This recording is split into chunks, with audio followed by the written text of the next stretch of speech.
Hare Rama, Hare Rama. Rama, Rama, Hare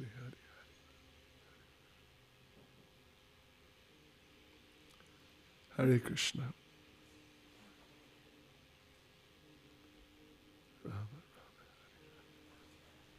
Hare Hare. Haribol. Welcome. Rama, Rama, Rama.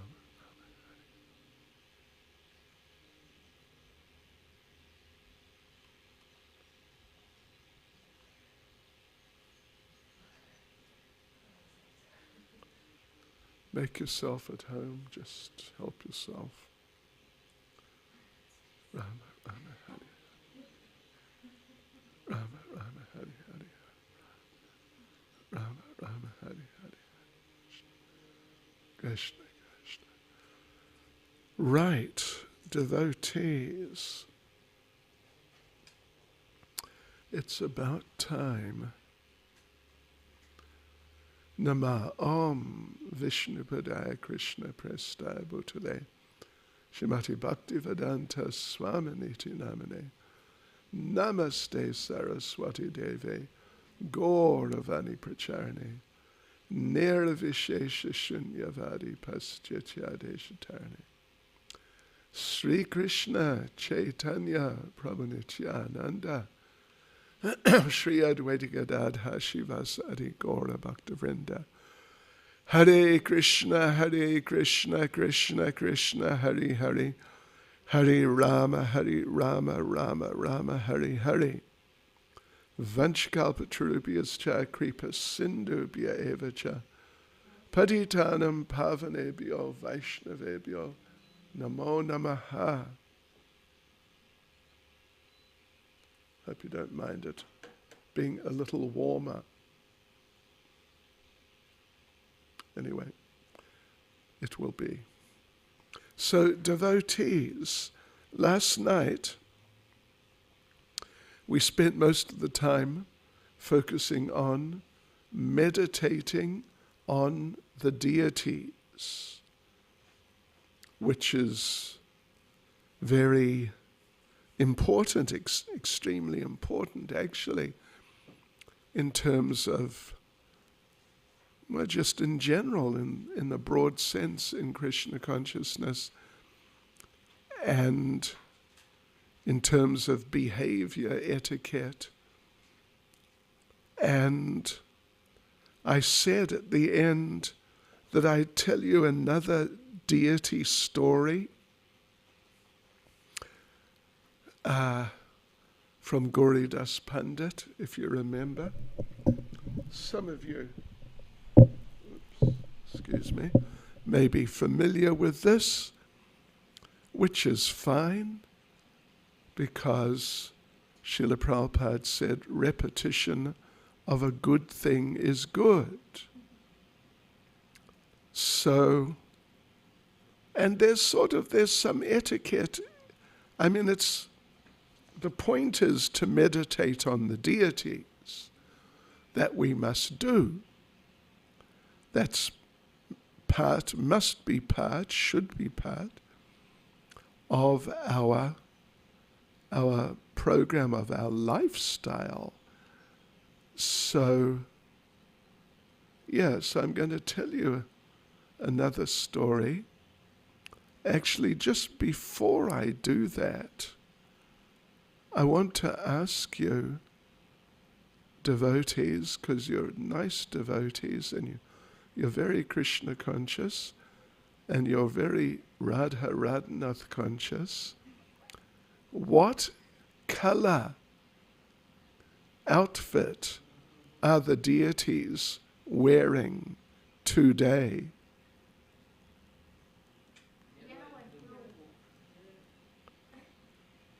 Yellow and blue, okay. Basically, yeah.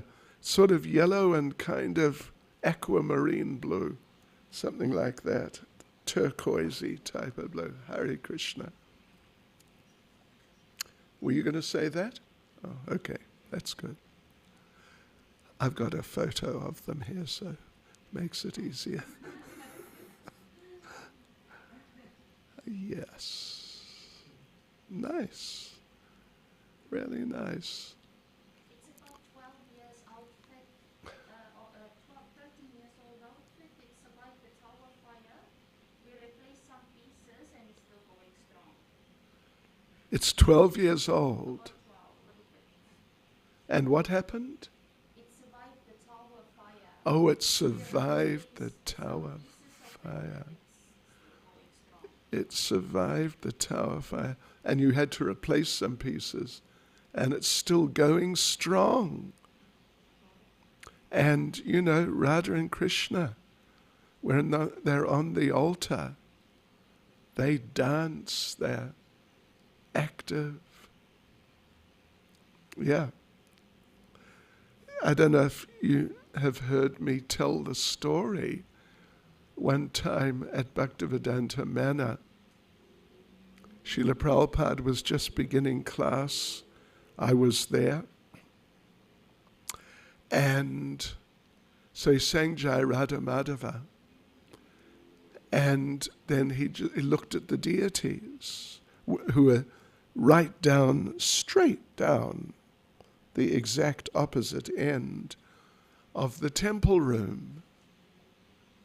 So,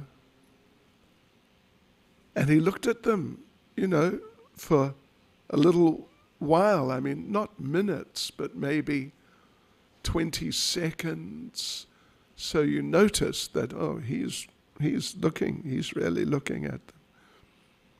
And we were sitting sort of something like, anyway, if you imagine the altar's there, Prabhupada is there, and we were sitting like this, facing into the center.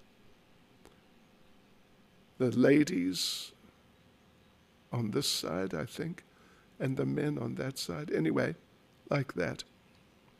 And Srila Prabhupada sitting there.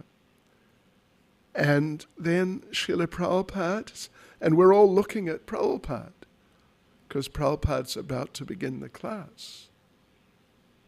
He just sang Jai Radha Madhava, so we're all looking at Prabhupada. Then Srila Prabhupada said, Radha and Krishna are dancing very happily today. And you know, we're all looking at Prabhupada. Everyone turned to see Radha and Krishna dancing very happily. But they were standing there as usual, as far as we could see, because that's all we can see. But yes, I want to just tell this story and then make a point about such stories. So this is actually fairly famous, kind of famous story. Gauridas Pandit, he had a disciple named Ananda Chaitanya, who was very close to him and one of his main assistants. And one day, just before Gopurnima, Gauridas told Ananda Chaitanya, we will have a Gopurnima festival. And we will invite all the Vaishnavas from just sort of all around. And so we will send out the invitations. But before we do, I must go out for a couple of days. I'll be back, and then we'll send out the invitations. So Gauridas then went off to do something for a few days. And Ananda Chaitanya was waiting.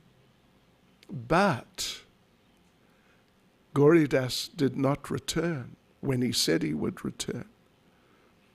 And, you know, their sort of mail systems were really not very efficient. And Ananda Chaitanya was in anxiety that if we don't send these invitations out, the devotees are going to get them late. like on the Gaur Purnima day or the day after, and it's just not going to work at all. So Ananda Chaitanya had the invitations sent out. And he thought, I've done a nice service to my spiritual master. The next day, Gauridas Pandit returned and said, right, let's send out the invitations. And Ananda Chaitanya said, well, you know, Guru Maharaj, I sent them out yesterday.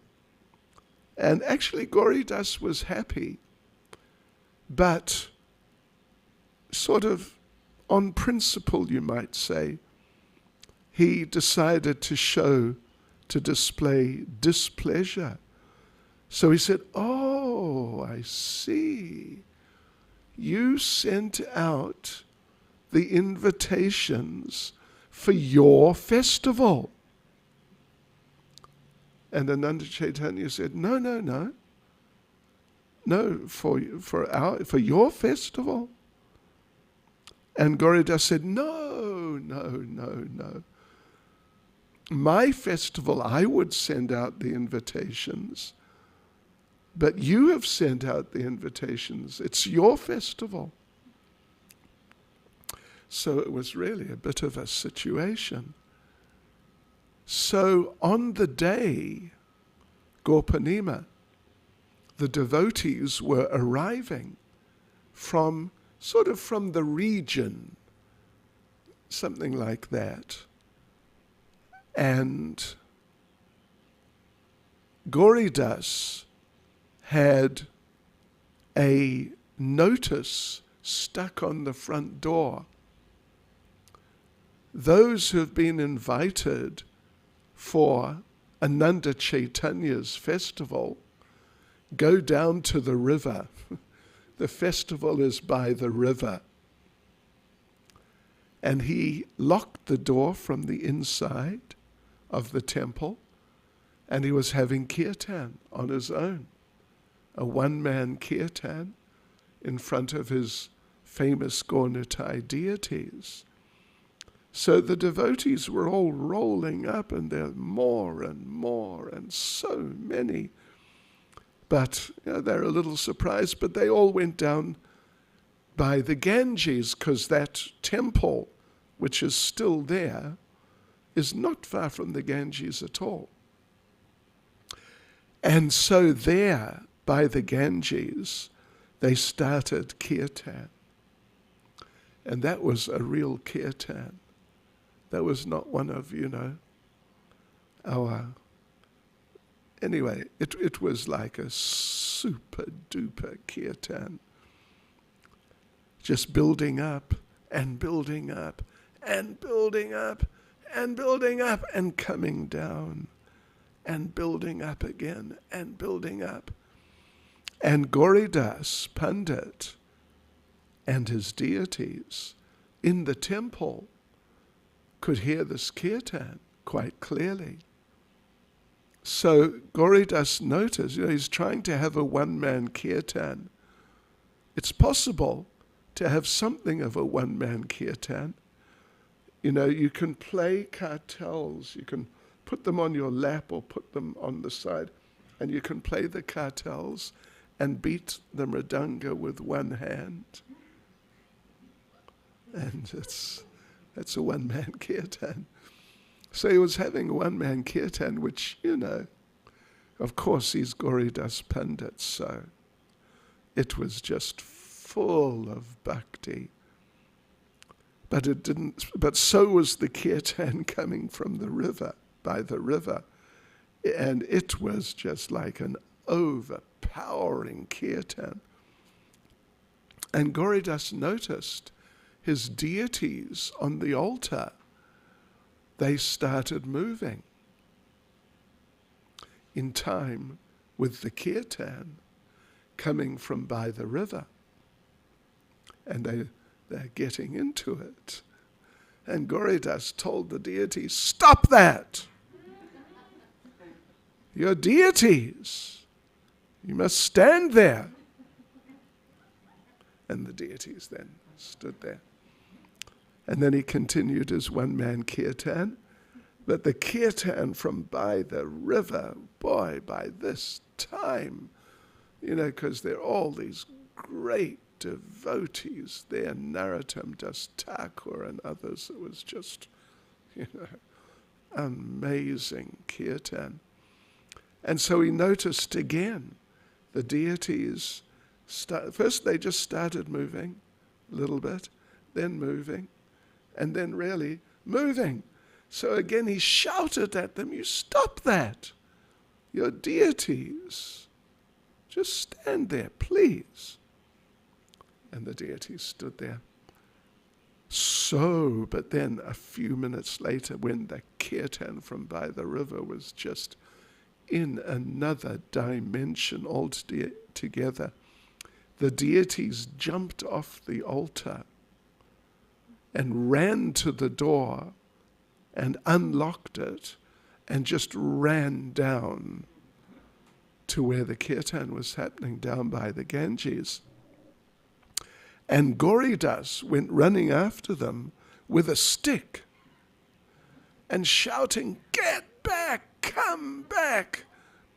And all the devotees are in the kirtan, and it's just, amazing. And suddenly the deities run through the kirtan. And then Gauridas runs through the kirtan after the deities. Sure. And so there's this whole chase scene.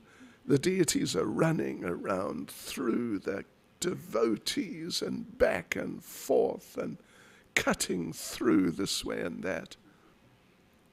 Eventually, Gauridas cornered Lord Chaitanya, and he just came threatening with his stick.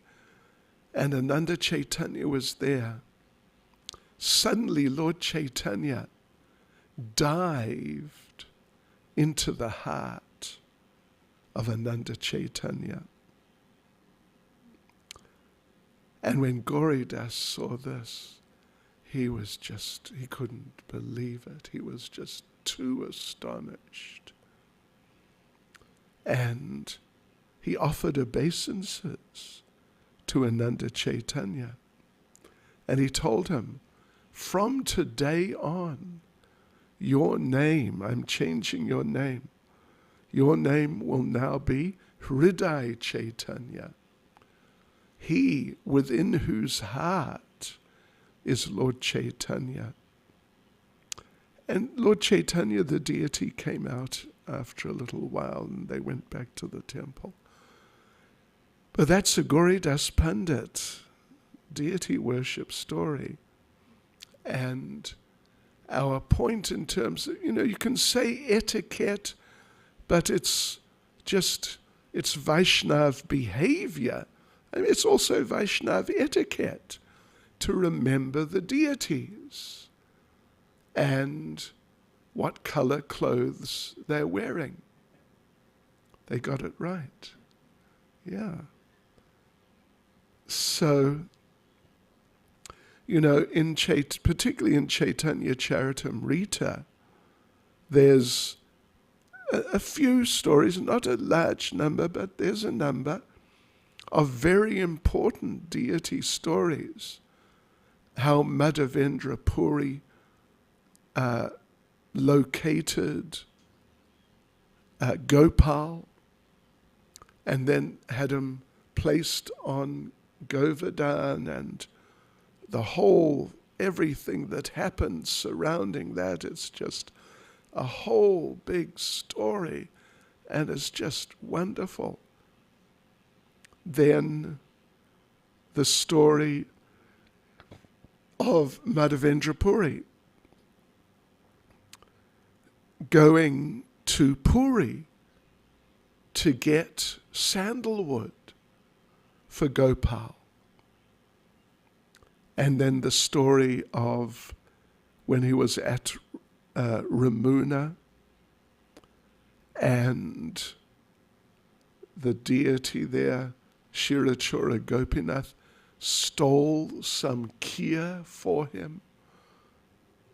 as he was on the way to Puri. Then on the way back, he just left all the sandalwood there on the instruction of Gopal. And then there's the story of Sakshi Gopal, very famous story. The Gopal who was the witness to the promise of the elderly Vaishnav that his daughter would marry the young but rather poor Vaishnav who was assisting him.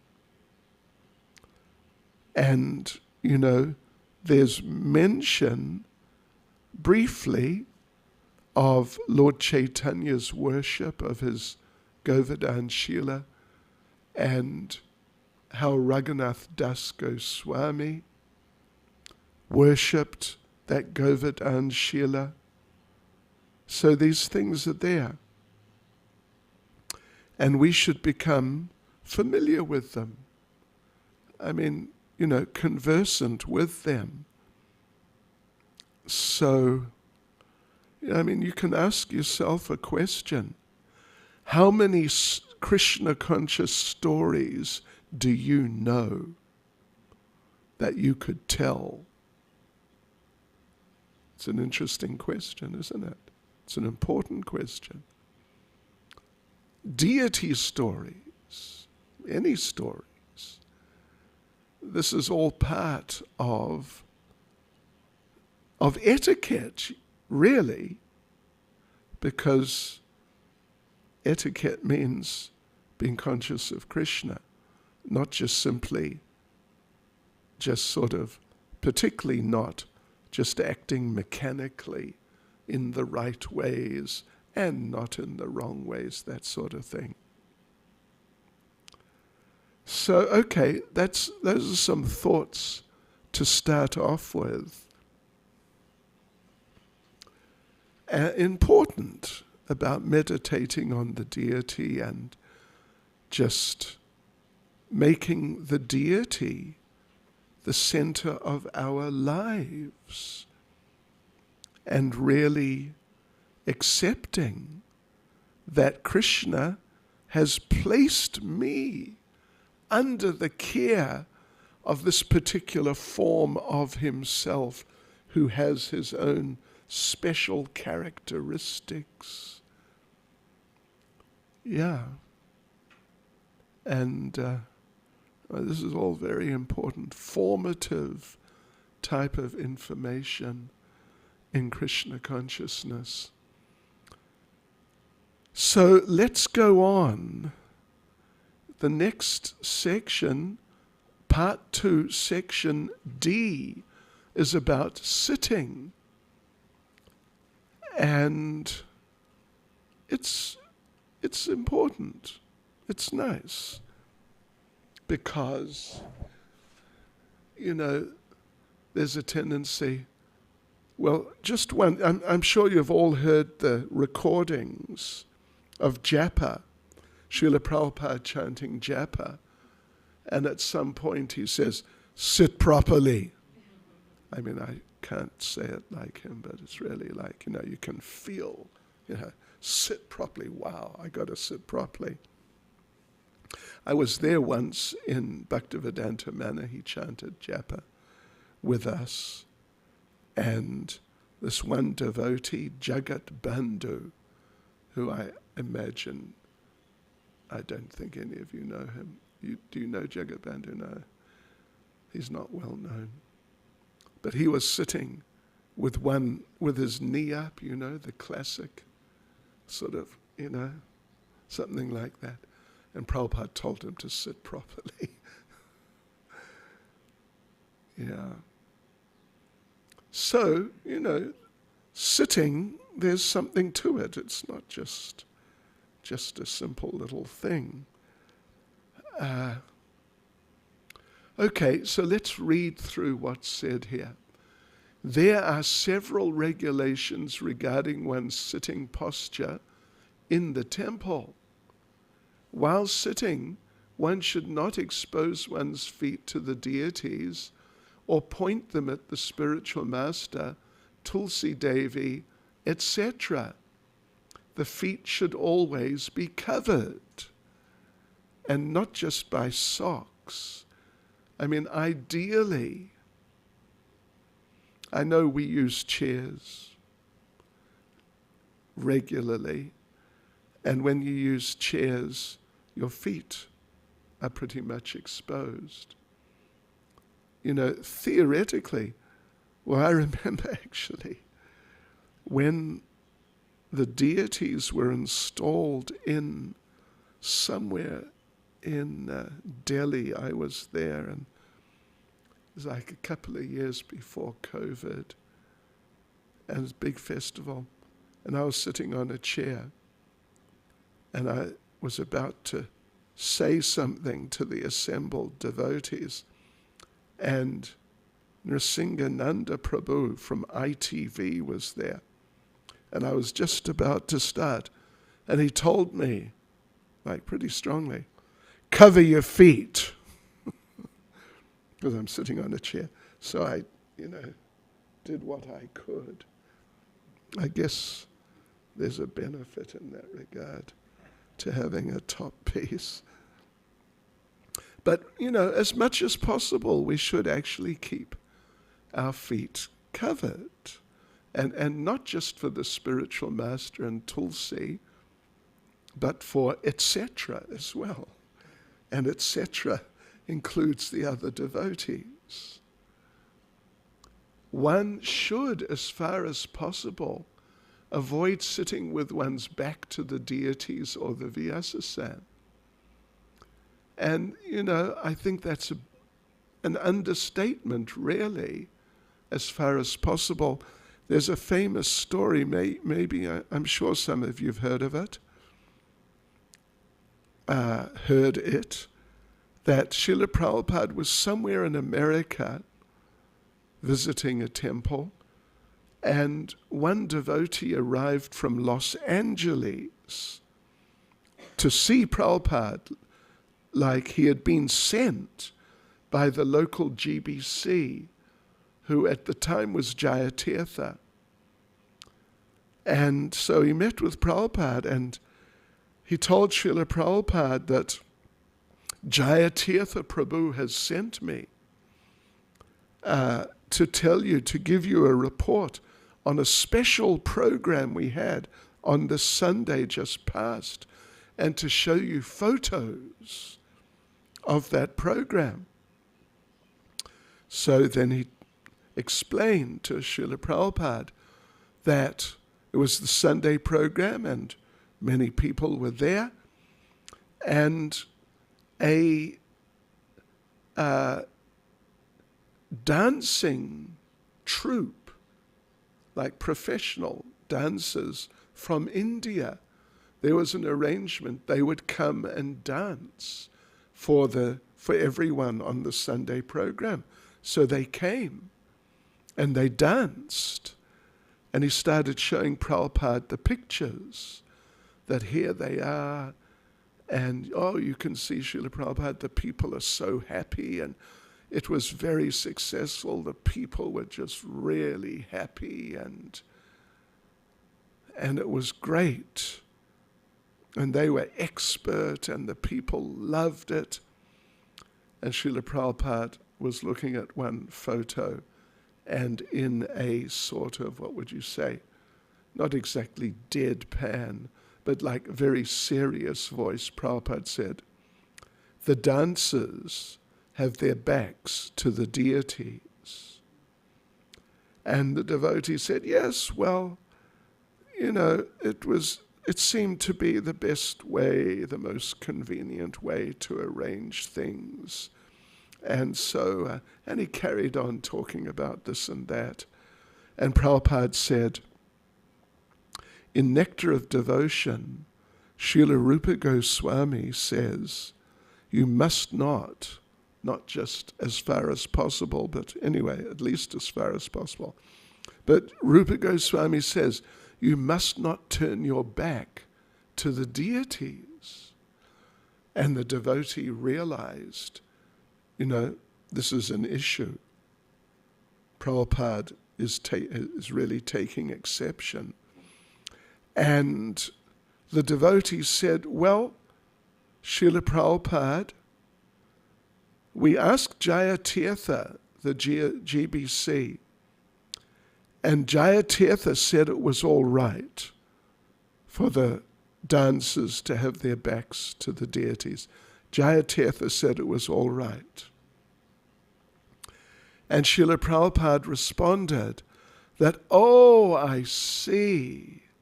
Srila Rupa Goswami says you must not turn your back to the deities, but Jayatirtha says it's all right.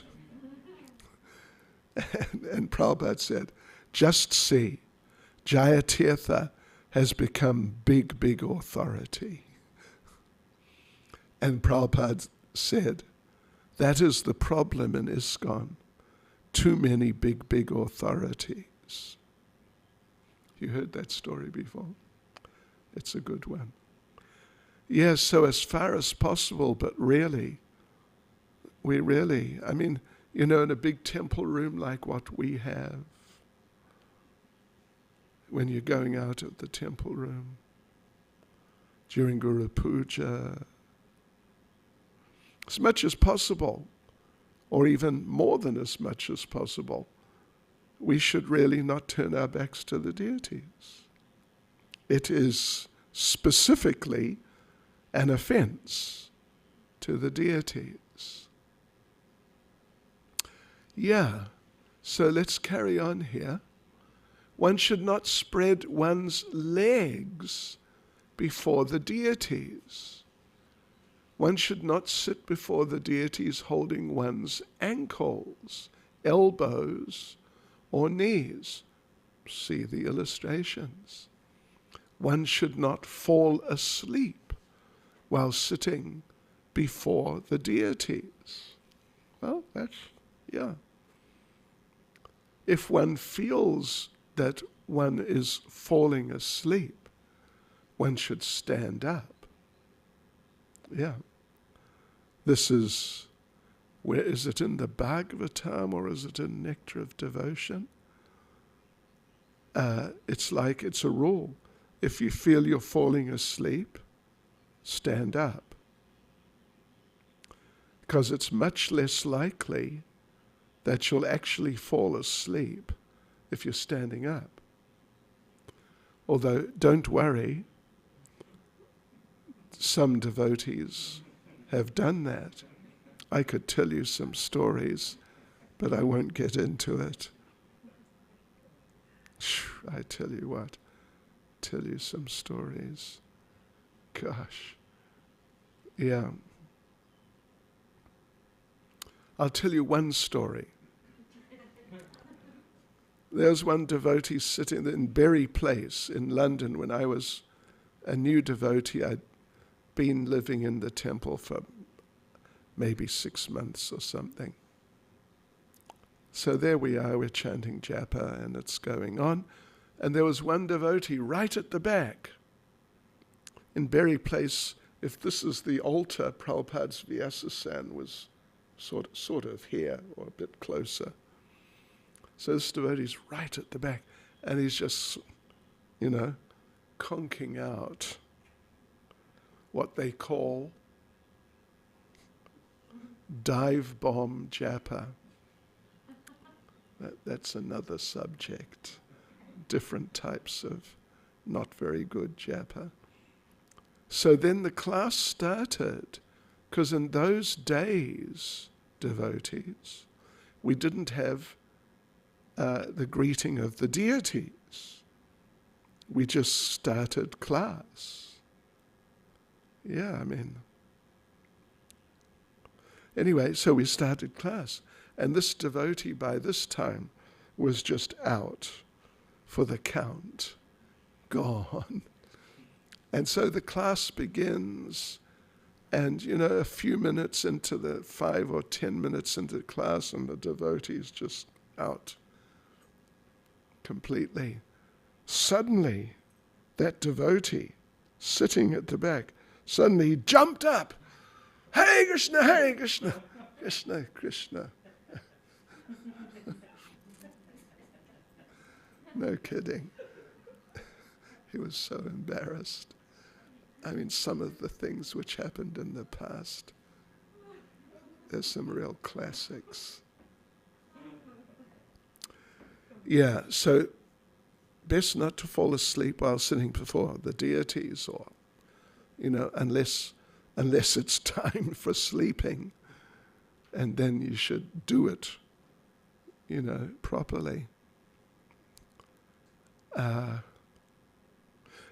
if, like in class, I mean, how many times do we see devotees falling asleep during Srimad Bhagavatam class? Yeah. But if you find you falling asleep, you should stand up. Rather than go into that, it's sort of like a netherworld, this sort of strange world of semi-consciousness. You can't say you're listening to the class when you're sort of,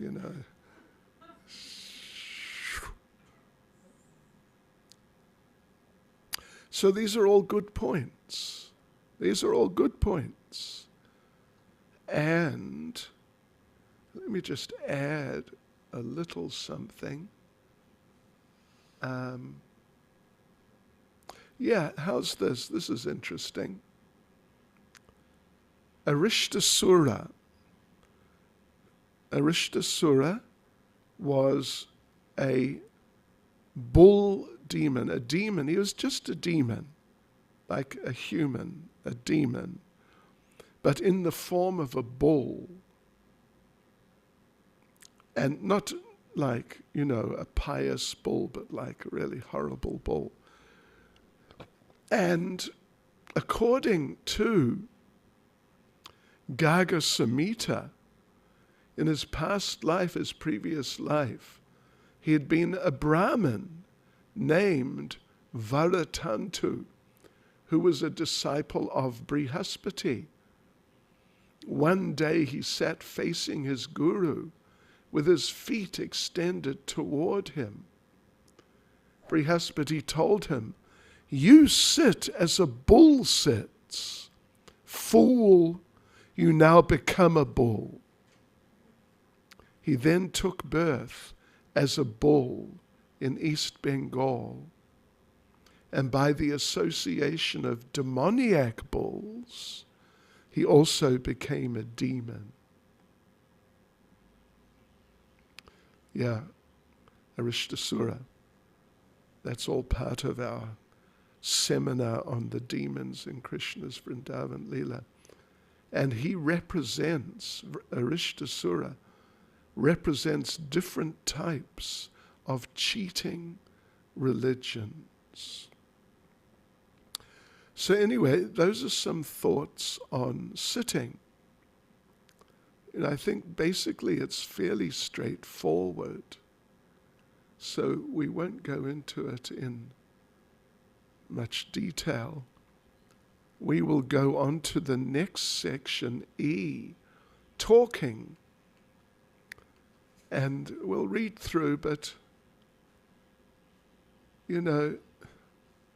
essentially, actually the whole thing is about talking in front of the deities, but, talking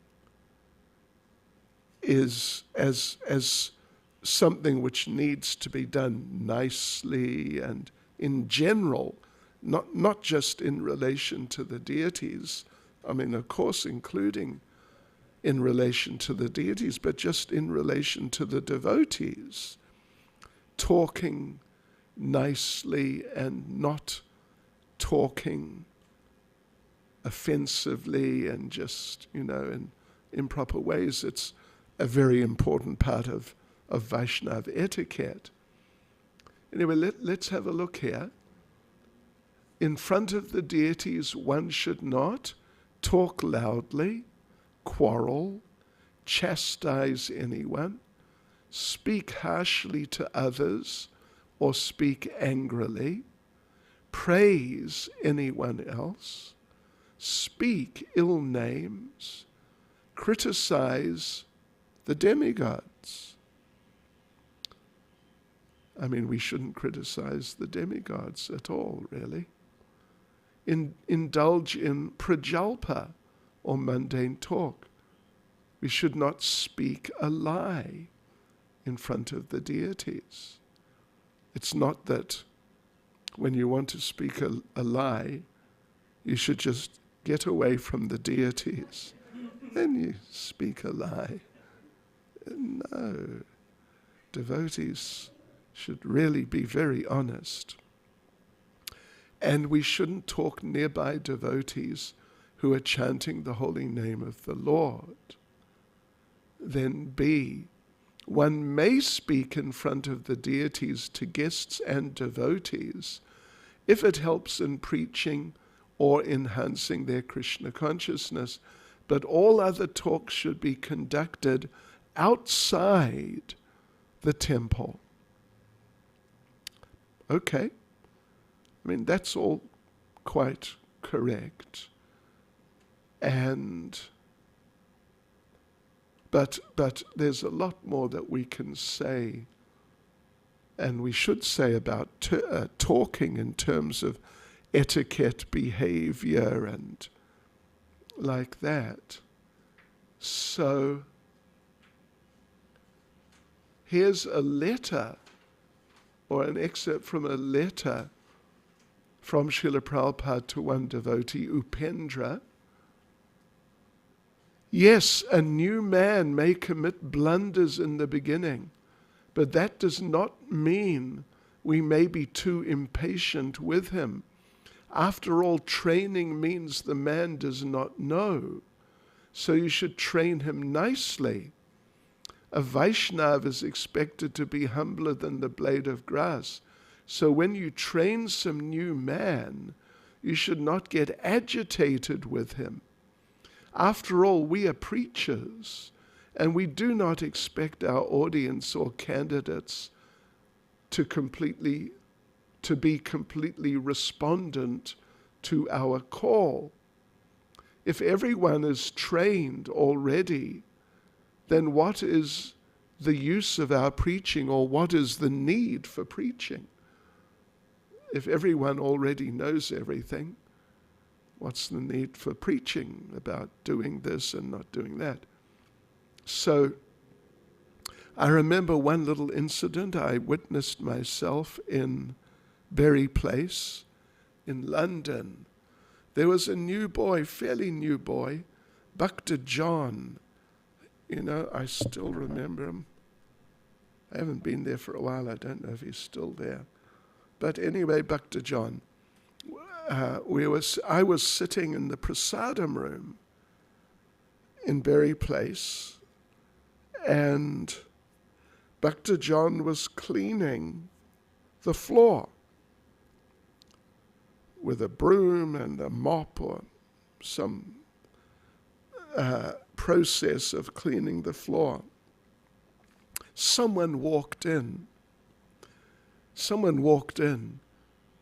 and said, no. Why are you cleaning the floor like that? Don't do it like that. Do it like this, and showed him, you know. And Bhakta John was, oh, okay, sure, thank you. So he carried on doing it that way. About maybe a minute later, or two at the most, someone else walked in and said, what are you cleaning the floor like that for? That's not how you clean the floor. Prabhupada would not appreciate it. You must do it in some other way. And John, now he's taken aback. And the other person showed him, do it in this way. All right. And now he's doing it in that way. Then just another minute or two or so later, a third devotee walked in and said, what are you cleaning the floor like that for? Come on. I mean, you know, they're like somewhat aggressive about it.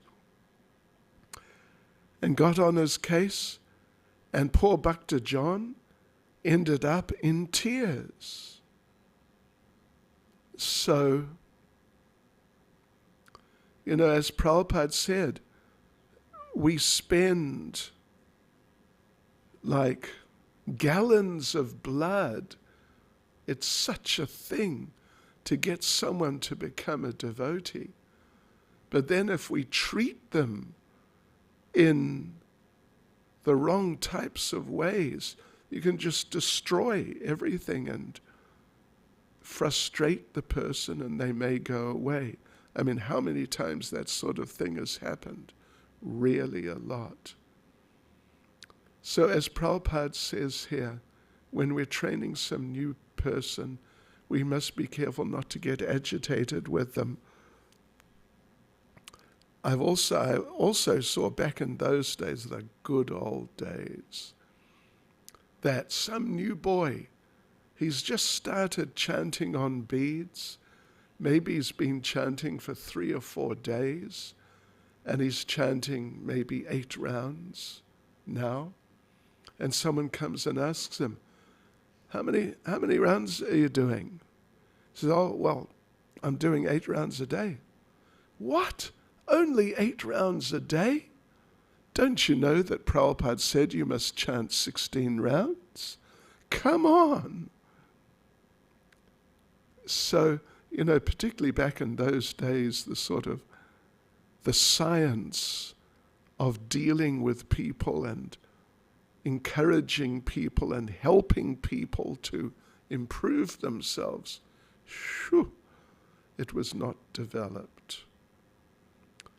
But any new person who's chanting even 1 round, 2 rounds, it's always good to say, oh, that's great. And some other older devotee, is chanting 15 rounds, then maybe you can get on his case a bit. Yeah, okay. So that's something about talking, and we'll say more about it when we go on to dealings of seniors with juniors, which will be coming up in due course. Here, talking about talking, we should say a little something about blasphemy. Let me read a verse. This is a Padma Purana verse, or maybe 2. Ache Vishnu Shila Deya Gurushu Naramatir Vaishnava Jati Buddhiya Vishnu Va Vaishnava Nam Kalimala Matane Padaterte Mu Buddhi Shri Vishnu Namni Mantre Sakala Kalusha He Shabda Samanya Buddhiya Vishnu Sarveshvareshe Tad Itra Samadhya Yasya Va Narakisa. Narakisa. One who thinks the deity in the temple to be made of wood or stone, who thinks of the spiritual master in the disciplic succession as an ordinary man, who thinks of Vaishnav, of the infallible Lord's own line, that such a Vaishnav belongs to a certain caste or creed, who thinks of Charanamrita or Ganges water as ordinary water, who considers the mantra composed of the names of the Lord, which destroys all sins, to be a set of ordinary words, or who considers the Supreme Lord of all Lords, Vishnu, to be equal to an ordinary human being. Such a person is already a resident of hell. Yes. This is all pretty extreme, of course. But anyway, talking. Here's a couple of quotes from Hari Bhakti Vilas. When one blasphemes a Vaishnav, he loses his religiosity, wealth, fame, and children. If one beats a Vaishnav, blasphemes a Vaishnav, shows disrespect to a Vaishnav, gets angry with a Vaishnav, or does not express joy in seeing a Vaishnav, he goes to hell. Then Haridas Thakur in Harinam Chintamani talks of 4 kinds of blasphemy of a Vaishnav. Should note these down because you never know. They may come up in the exam. But you should just note them down anyway. So one is to find fault with a Vaishnav for his or her apparent low birth. Number 2, to blaspheme a Vaishnav for their previous faults. How before they were devotees, they were not following regulative principles, etc. Number 3, to blaspheme a Vaishnav for his accidental faults. And number 4, to blaspheme him for faults that are almost rectified. So, yeah.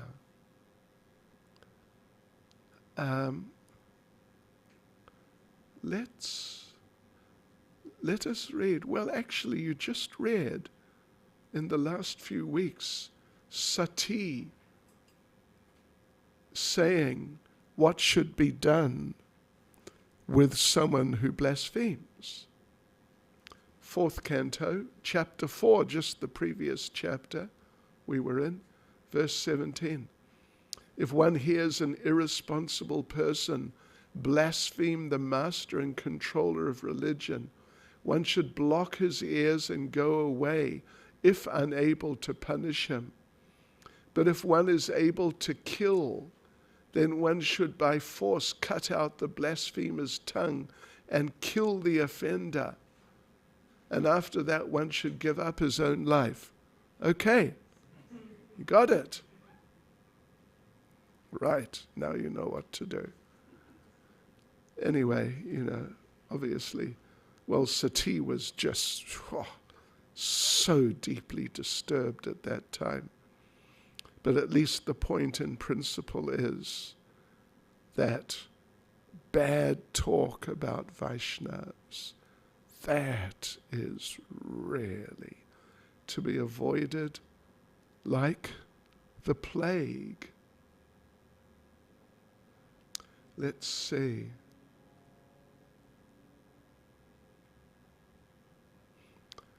This is from somewhere. Actually, I can't remember where it's from. So there is really no license for blasphemy. It's not that because someone has material desire and may be working to fulfill his material desire while he's doing some devotional service, that we can blaspheme him.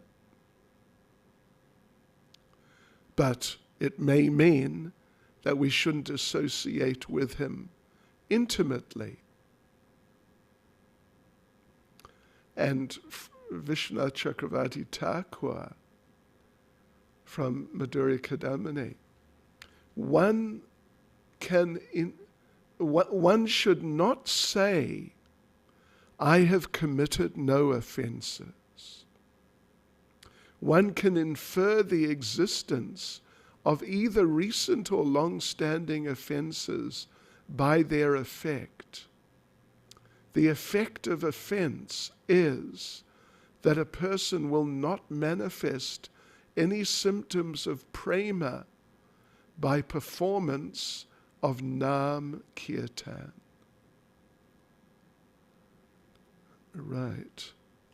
Now, let's see, there's just one other thing I wanted to focus on a little.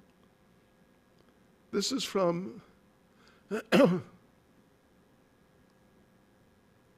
11th canto. It is, yeah.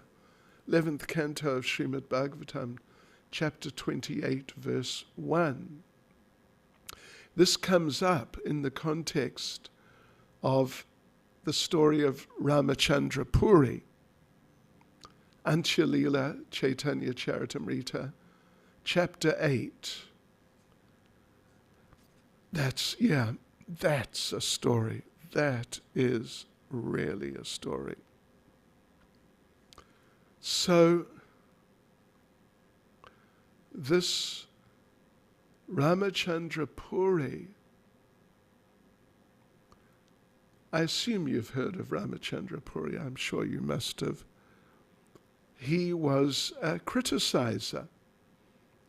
He was a senior devotee, and as such, he felt it was his duty, sacred duty, to help the junior devotees, which in a sense, of course, is very nice. But he thought that he would do that by pointing out their faults. So as a result, Srila Bhaktisiddhanta Saraswati says that he achieved the level of nishta in fault finding. He was fixed. He was just fixed in fault finding. So, in this context, there's this Bhagavatam verse which is quoted in this whole narration. So, Lord Krishna says, one should see that because of the meeting of material nature and the living entity, the universe is acting uniformly. In other words, don't get too excited about what's happening in the material world. Thus, one should neither praise nor criticize the characteristics or activities of others. Yes. So one should neither praise nor criticize the characteristics or activities of others.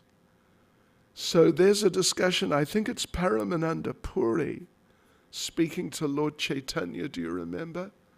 Anyway, it's one of the very senior devotees, trying to encourage Lord Chaitanya not to take the criticisms of Ramachandra Puri towards him, towards Lord Chaitanya, to not take them seriously.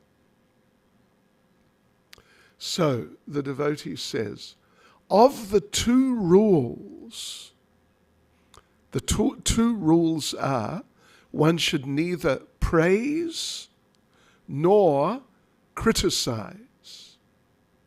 Two rules. Shouldn't praise, shouldn't criticize. So of the two rules, Ramachandra Puri obeys the first by abandoning praise. But although he knows that the second is more prominent, he neglects it by criticizing others. So he staunchly, fastidiously follows the rule, don't praise people. But he neglects the second rule, which is more important, which is that you shouldn't criticize. He disobeys that by just regularly, constantly criticizing. And Srila Prabhupada says in the purport to this verse, the above-mentioned verse from Srimad Bhagavatam, that's the one we read about, that there being these two rules. The above-mentioned verse from Srimad Bhagavatam gives two injunctions.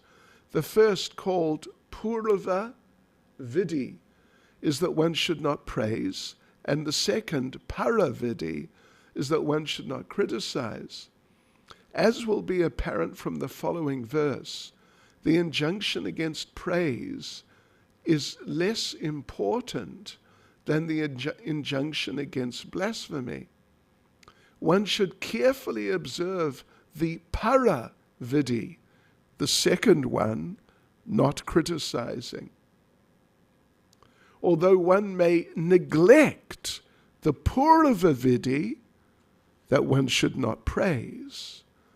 Thus the actual injunction is that one may praise, but should not criticize. This is called shleshokti, or a statement having two meanings.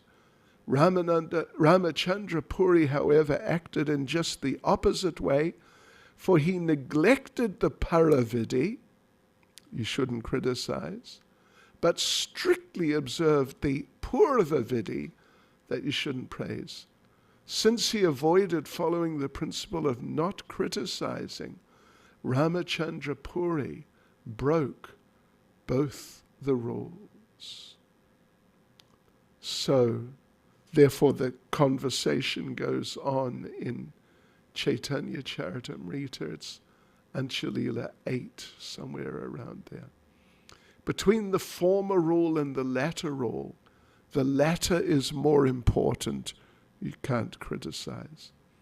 Even when there are hundreds of good qualities, a critic does not consider them. Rather, he attempts by some trick to point out a fault in those attributes. One should not therefore follow the principles of Ramachandra Puri. And this is a very nice point of etiquette. You know, everyone makes some mistakes. I mean, particularly amongst people like ourselves who are basically, you know, in so many ways, we're not so experienced, we're not so qualified, we're not so advanced. Yeah. So this is a nice point in terms of Vaishnava etiquette in regard to talking. That we shouldn't criticize, but we can praise. I mean, it doesn't mean we want to become like flatterers, just cheaply saying things. But one can praise, but criticize one should not do. You know, it's not impossible for criticism to be there if done by certain people under certain circumstances. But as a rule, unless you fit into one of those, you know, like the spiritual master, like the temple authorities, the temple president, may sometimes have to point out that you're doing this, it's wrong. You must stop doing it. It's a type of criticism. But it's the duty of such a devotee to sometimes point these things out. But it's not the duty of just every devotee to just point things out but to say, give some nice words of appreciation, that can be done from time to time. Hare Krishna. Srila Prabhupada ki jai. We'll have questions again tomorrow because we've gone over time a little. Okay. Hari Bol.